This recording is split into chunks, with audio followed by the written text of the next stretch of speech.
선택한 성경은 다니엘 9장 1절에서 6절, 기도는 이렇게라는 제목으로 함께 말씀 나누자 합니다.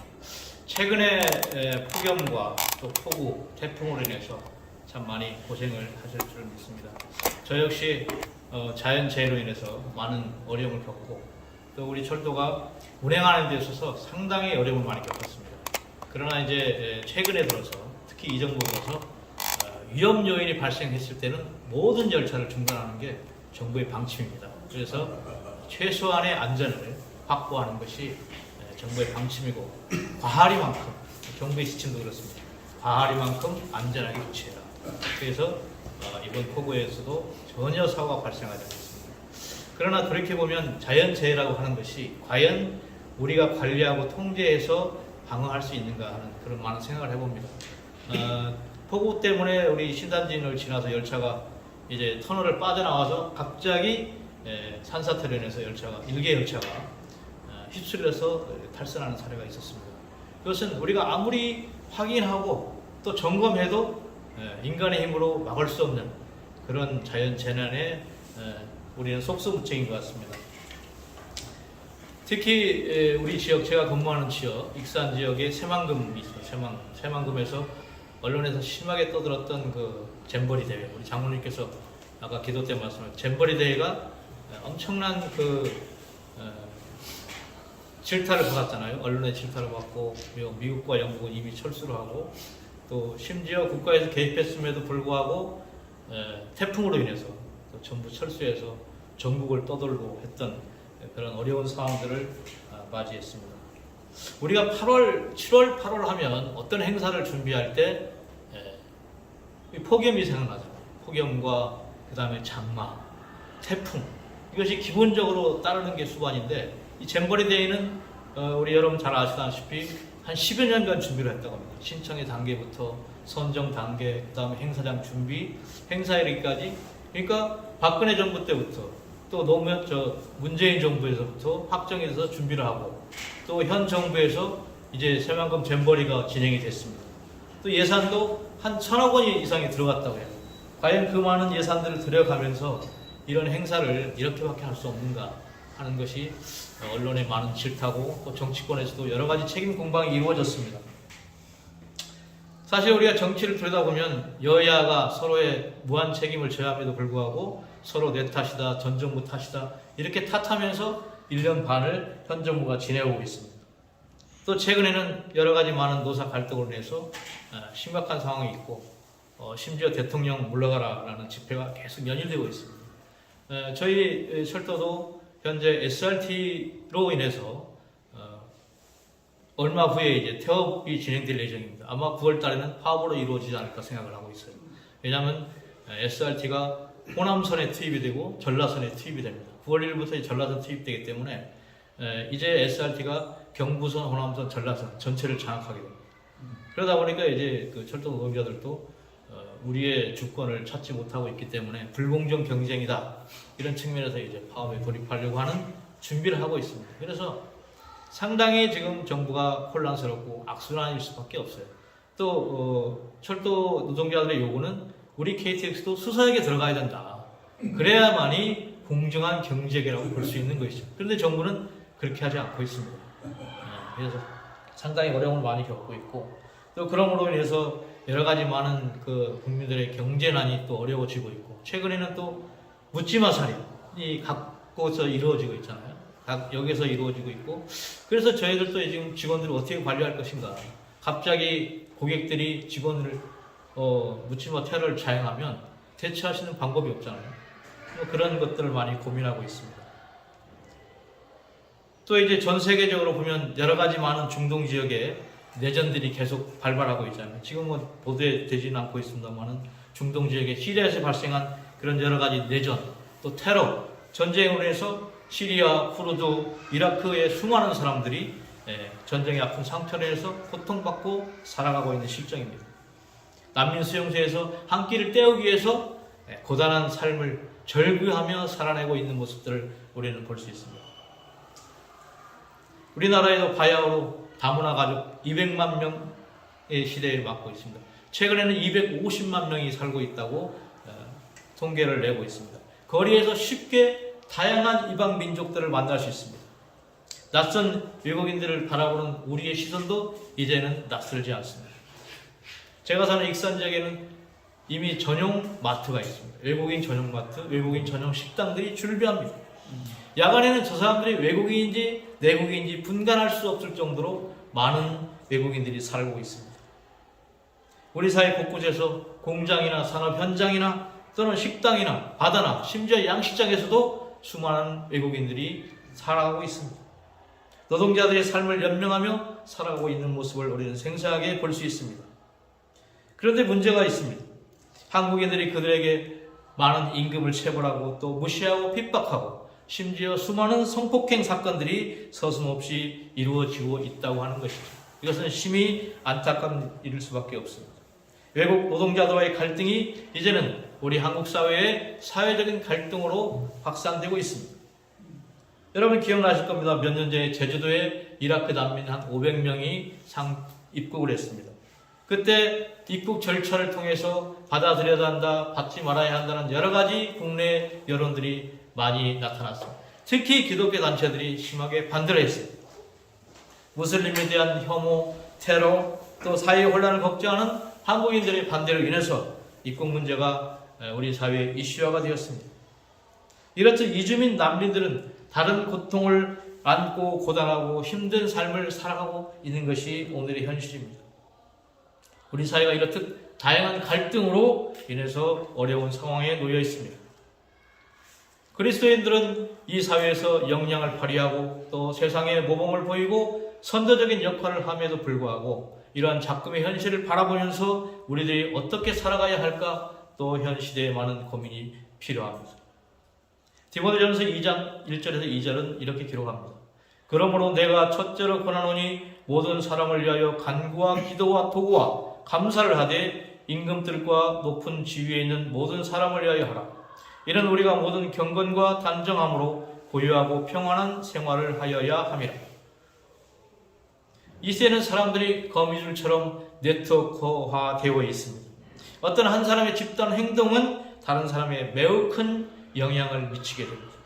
위정자의 잘못된 결정이 내려지게 되면 그것이 도미노 현상으로 우리 사회 또 우리 모든 국민들에게 영향을 미치게 됩니다.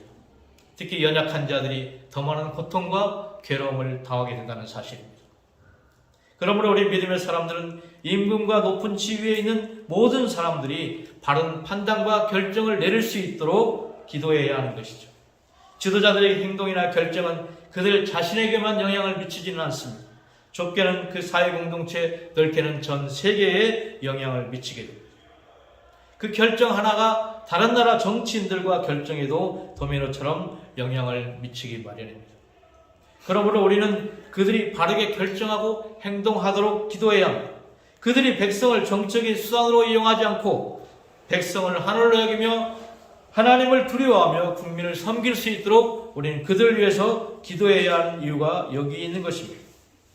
이제 본문을 좀 살펴보겠습니다. 우리가 읽은 본문에 등장하는 다니엘은 여러분들 잘 아시는 기도하는 사람들이었습니다. 다니엘이 누구입니까? 다니엘은 BC 605년 이스라엘이 멸망하자 10대의 나이로 바벨론에 잡혀가게 됩니다. 그는 예루살렘의 상류층 가문 출신으로 추정됩니다. 다니엘은 느부갓네살 왕의 궁궐에서 훈련생으로 시작하여 이방 왕들의 조언자가 됩니다. 다니엘이 살았던 시대는 주전 6세기 고대 바사 제국으로 느부갓네살 왕의 통치하에서 이스라엘은 멸망한 작은 나라였습니다. 다니엘과 그 친구들은 힘없는 이방 민족의 유대인 출신이었다고 기록합니다. 다니엘 1장 4절 5절을 제가 읽겠습니다. 곧 흠이었고 용모가 아름다우며 모든 지혜를 통찰하며 지식에 통달하며 학문에 익숙하여 왕궁에 살만한 소녀를 데려오게 하였고 그들에게 갈대아 사람의 학문과 언어를 가르치게 하였고 또 왕이 지정하여 그들에게 왕의 음식과 그가 마시는 포도주에서 날마다 쓸 것을 주어 3년을 기르게 하였으니 그 후에 그들은 왕 앞에 서게 될 것이다. 바사제국의 황실은 유대인 아이들 중 똑똑한 영재들 자출하여 그들을 장차 황제의 측근 정치 지도자로 양육하기 위해서 다니엘과 그의 친구들을 황궁으로 데려와서 교육하고 양육을 했습니다. 황제는 최고의 영양식을 먹이고 최고의 교육을 하도록 명령합니다.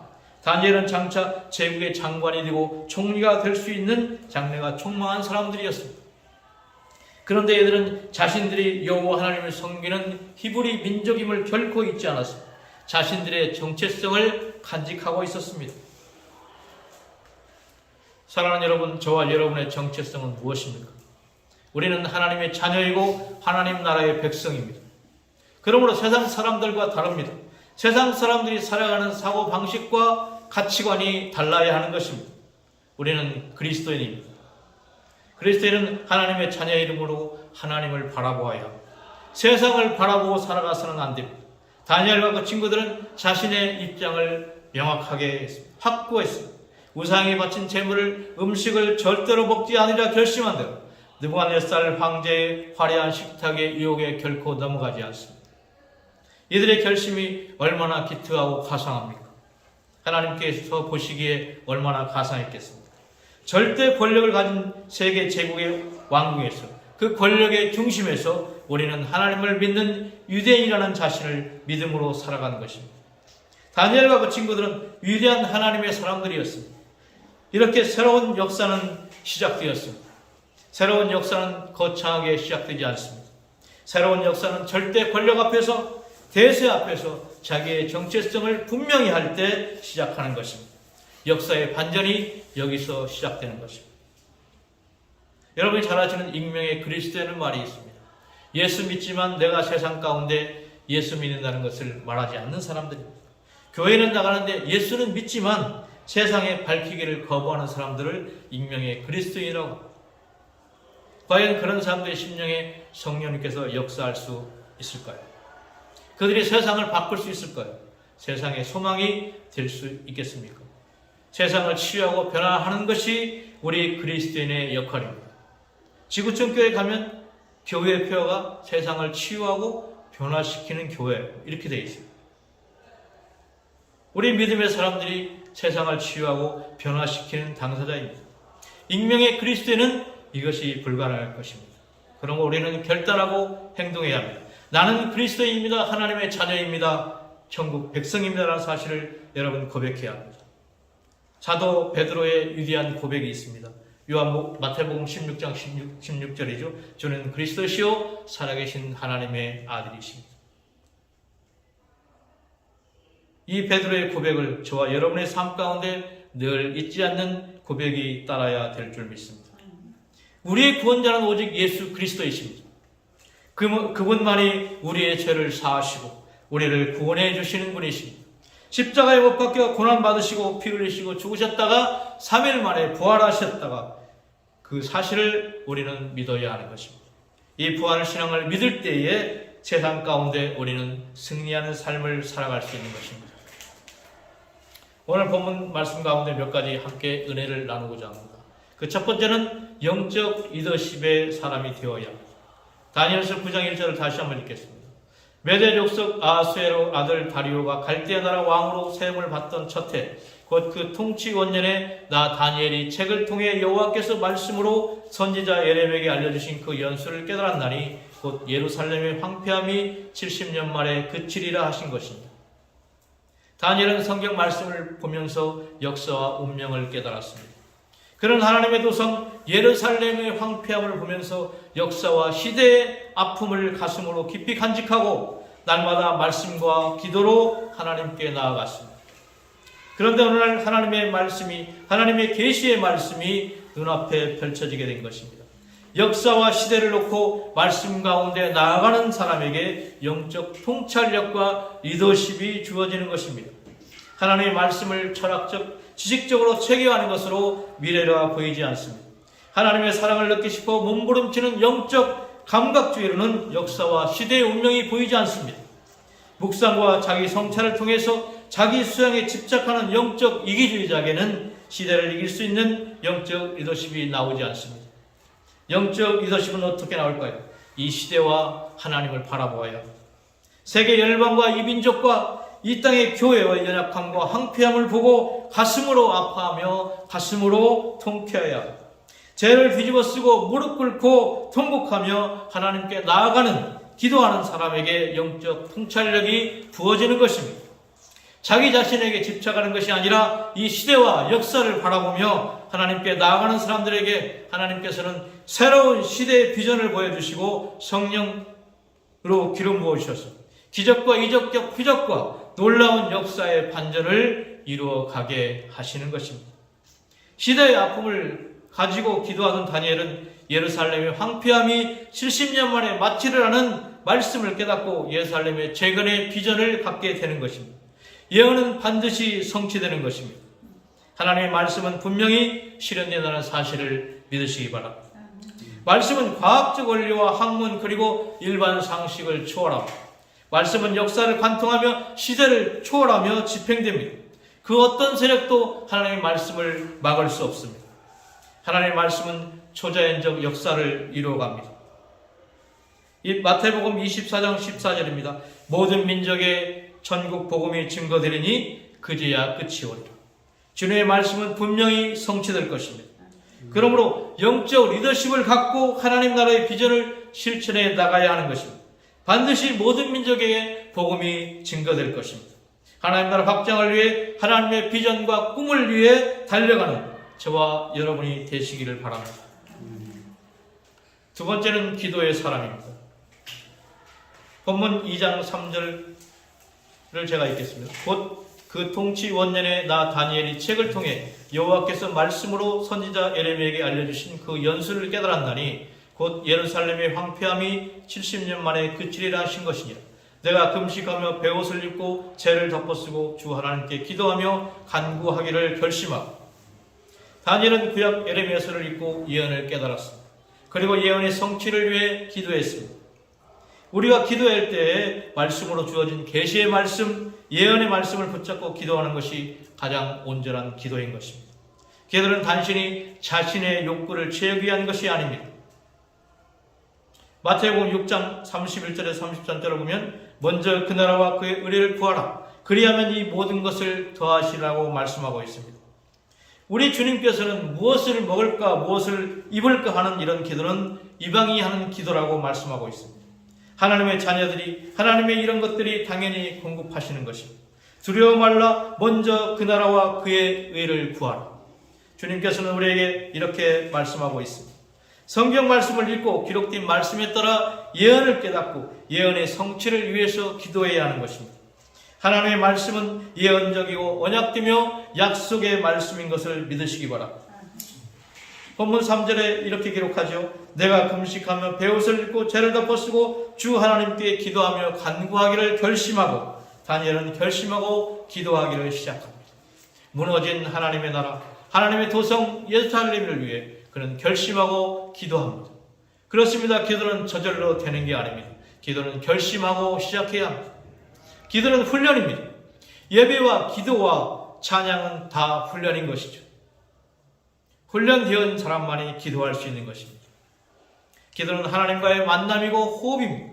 기도하지 않는 교회, 기도하지 않는 가정, 기도하지 않는 민족, 결코 역동적이지 않고 성령의 능력이 부어지지 않는 것입니다.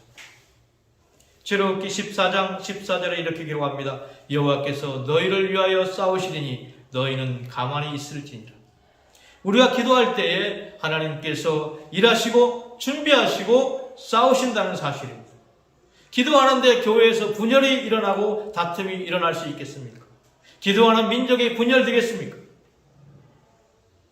혼탁한 이 나라와 이 민족을 위해, 이 땅의 교회를 위해, 다시 오실 예수 그리스도를 위해, 온 민족의 복음이 전파되기 위해 우리는 끊임없이 기도해야 하는 것입니다. 특별히 아까 우리 장로님께서 기도하셨습니다만 철도 수장으로 치면 철도공사 사장을 위해서 기도해야 합니다. 작년에 4건의 대형 철도 사고가 발생해서 4명의 우리 직원이 사망을 했습니다. 그래서 사장이 쫓겨나고 새로운 사장이 부임해서 철도의 암흑의 시대를 겪고 있는 상황입니다. 그래서 안전을 위해서 우리가 늘 기도해야 합니다. 또 철도 현장에서 은퇴해서 새로운 삶을 살아가는 우리 모든 철거 동문들을 위해서, 또 복음의 현장에서 주를 위해서 목숨 걸고 헌신하고 있는 우리 선교사님들과 우리 사역자들을 위해서, 믿음의 동문들을 위해서 기도해야 하는 것입니다.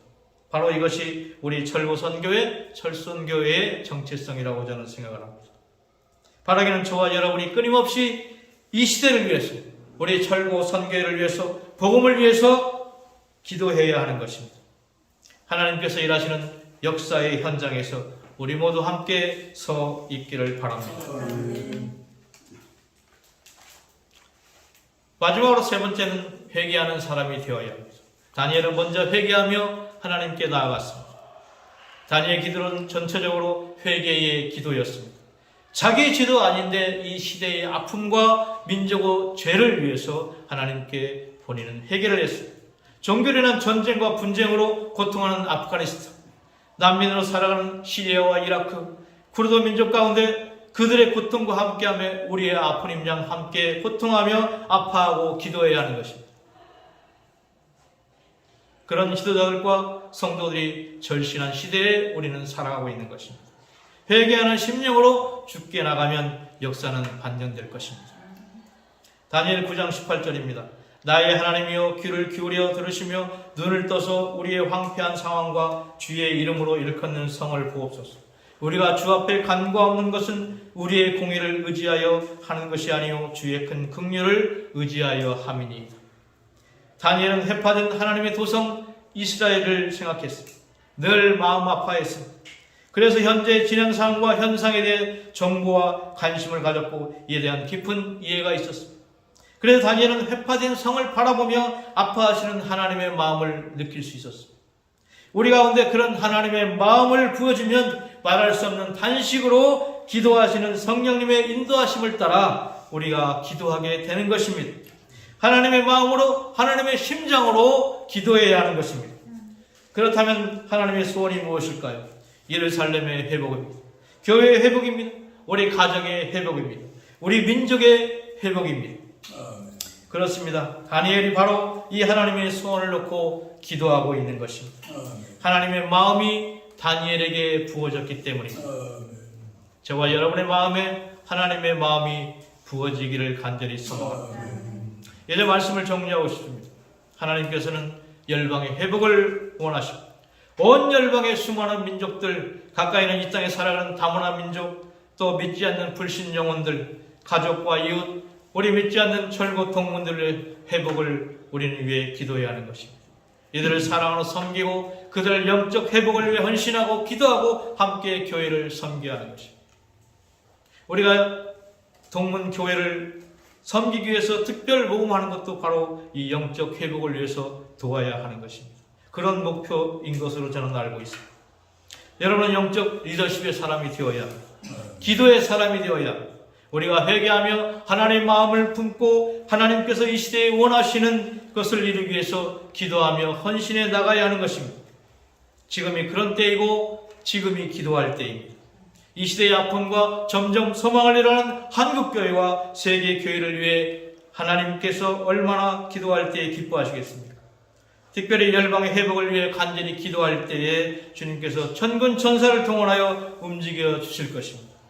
우리의 기도를 통해 하늘이 움직이고 열릴 줄 믿습니다. 출애굽기 14장 14절입니다. 여호와께서 너희를 위하여 싸우시리니 너희는 가만히 있을지니라. 우리가 기도할 때에 하나님께서 일하실 것입니다. 기도하겠습니다. 살아계신 하나님, 우리를 감사합니다. 이 시대의 아픔과 고통을 우리의 마음과 가슴으로 끌어안고 우리가 기도하는 사람이 되게 하여 주시옵소서. 이 시대를 초월하는 영적 리더십을 가진 지도자들이 되게 하여 주시옵소서. 이 시대의 아픔과 한국교회의 아픔과 한국교회의 비전과 또 세계 열방의 교회를 위해 기도할 때에 하나님께서 일하신다는 사실을 우리가 경험하기를 소망합니다. 주님께서 싸우시고 일하실 때에 우리가 함께 그 놀라운 광경을 보기를 소망합니다. 감사드리며 예수님의 이름으로 기도하옵나이다. 아멘.